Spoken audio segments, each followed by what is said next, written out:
آپ صلی اللہ علیہ وآلہ وسلم نے وحی کے رک جانے کے زمانے کے حالات بیان فرماتے ہوئے کہا کہ ایک روز میں چلا جا رہا تھا کہ اچانک میں نے آسمان کی طرف ایک آواز سنی اور میں نے اپنا سر آسمان کی طرف اٹھایا۔ کیا دیکھتا ہوں کہ وہی فرشتہ جو میرے پاس غار حرا میں آیا تھا وہ آسمان و زمین کے بیچ میں ایک کرسی پر بیٹھا ہوا ہے۔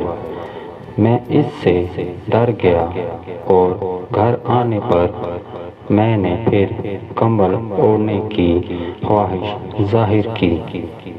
اس وقت اللہ پاک کی طرف سے یہ آیت نازل ہوئی، اے لحاف اوڑھ کر لیٹنے والے، اٹھ کھڑا ہو اور لوگوں کو عذاب الہی سے ڈرا اور اپنے رب کی بڑائی بیان کر اور اپنے کپڑوں کو پاک صاف رکھ اور گندگی سے دور رہ۔